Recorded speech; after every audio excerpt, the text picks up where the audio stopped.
अप्रैल आने वाला है और फाइनेंशियल ईयर खत्म होने से पहले पहले कैसे आपको लास्ट मिनट की टैक्स प्लानिंग करनी है जानने की कोशिश कर रहे हैं। हिमांशु और चेतन चंडक हमारे साथ मौजूद हैं। जैसे कुछ देर पहले हमने अलग अलग ऑप्शंस जाने एटीसी के अंदर जो मौजूद हैं, उनमें से काफ़ी कुछ है जो बहुत पॉपुलर हैं, जैसे कि पीपीएफ या फिर एएलएसएस।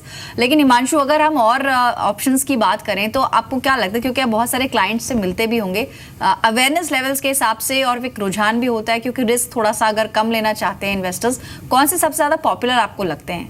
देखिए, उस हिसाब से बात करें तो ये डिपेंड करता है हमारे एज ग्रुप पे। जो थोड़े से ज़्यादा मेच्योर और एज ग्रुप में हैं वो पीपीएफ और एनपीएस में ज़्यादा प्रीफर करते हैं, साथ के साथ टैक्स फ्री एफडी में भी जाना चाहते हैं। जो बट नया जो जनरेशन है उसको ईएलएस स्पेशली और म्यूचुअल फंड उसको ज़्यादा समझ में आता है, क्योंकि ये दोनों बेनिफिट है। साथ के साथ इसमें एक छोटा लॉक इन पीरियड होता है और जब चाहे, सपोज करें मैंने म्यूचुअल फंड में लगाया, मैं टैक्स बेनिफिट अगर नहीं भी ले रहा हूँ किसी रीजन से और कल एग्जिट करना चाहता हूँ तो ये पॉसिबिलिटी बहुत इजी है। आप ऑनलाइन सारी चीज़ें एक्सक्यूट कर सकते हैं, किसी पे डिपेंडेंसी नहीं है। बाकी हर जगह कहीं ना कहीं ये प्रॉब्लम रहती है, आपको मैच्योरिटी पे फिर जाना पड़ता है, आपको सारी चीज़ें करनी पड़ती है। या म्यूचुअल फंड के केस में आप बहुत ईजिली सारी चीज़ें ट्रेड कर पाते हैं। तो आई थिंक कि आने वाले टाइम में आप देखेंगे कि ईएलएस और म्यूचुअल फंड में बहुत तेज़ी से जो ग्राफ दिख रहा है उसका रीजन ये भी है कि लोगों को बहुत सहूलियत है काम करने वाले को कहीं जाने और आने। क्योंकि आज के डेट में आप अगर देखें कहीं आप जॉब कर रही हैं तो मॉर्निंग 8 o'clock से रात के 8 बजे तक आपके पास समय नहीं है। तो सारी चीज़ एक ऐसी फैसिलिटी चाहिए जो सिंगल पोर्टल पे चीज़ें आप एक्सक्यूट कर पाए। अगर आपके डीमैट अकाउंट है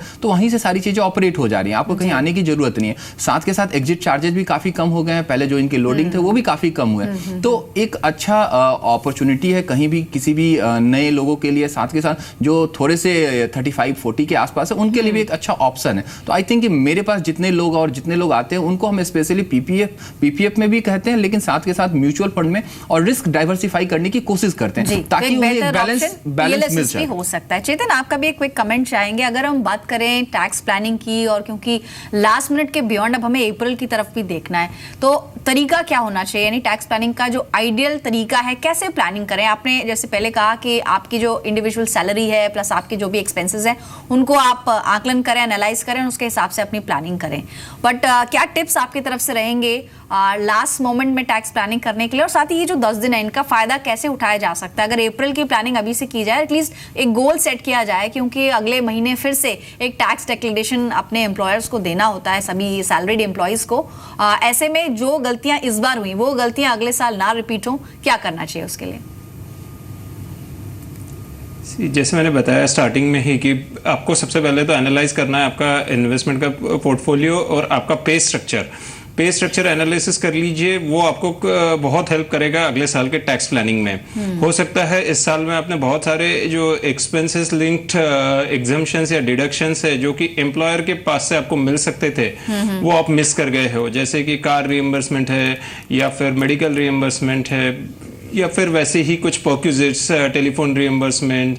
सो ये सब चीज़ें जो डिडक्शंस या एग्जम्पशंस आपको मिल सकते हैं वो अगर पिछले साल आप मिस कर गए तो नेक्स्ट ईयर के लिए आप इंश्योर करिए कि ये सारे एक्सपेंसेस आप ट्रैक करते हो और साल भर इसका डॉक्यूमेंटेशन बराबर ढंग से जब भी होता है कर लीजिए। आजकल तो बहुत सारे ऐप्स भी है जो आपको हेल्प करते हैं सारी चीज़ों के एक्सपेंसेस के ट्रैकिंग करने में। तो आप ट्रैक करते हो तो एंड में जाके सबमिट करना आपके एम्प्लॉयर को बहुत आसान हो जाएगा आपका।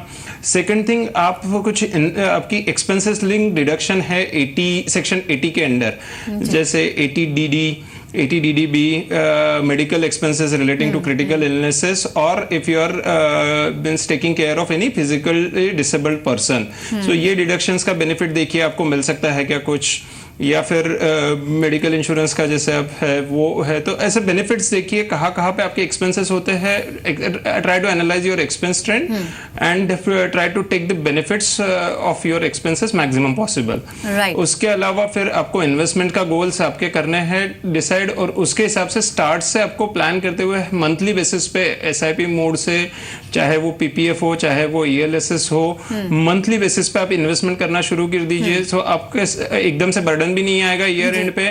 और जब डिक्लेरेशन दे रहे हो तो जो एस्टिमेट किया है उसी बेसिस पर डिक्लेरेशन दीजिए, ताकि आपका एक्सेस टैक्स डिडक्शन ना हो या फिर शॉर्ट डिडक्शन ना हो, जो कि रिजल्ट का शॉर्ट डिडक्शन अगर हो गया तो ईयर एंड पे आपको एक्सेस टैक्स पेएबल आएगा, जिस पे इंटरेस्ट यानी जो लक्ष्य आपने सेट किए, अगर आपने प्रॉपर डॉक्यूमेंटेशन नहीं किया और आपने नहीं लक्ष्य को पूरा किया तो भारी टैक्स कटौती आपकी सैलरी में होगी और आपको मार्च में केवल पछताने का ही मौका मिलेगा। इसलिए एक मौका है कि आप अगले साल की प्लानिंग अभी से करें। तो फिलहाल इस खास पेशकश में इतने। शुक्रिया हिमांशु आपका और साथ ही चेतन आपका भी शुक्रिया। समय इतना ही, इसलिए इस कार्यक्रम को यहीं समेटेंगे। फिलहाल मनी गुरु में इतना ही। दीजिए इजाजत, नमस्कार।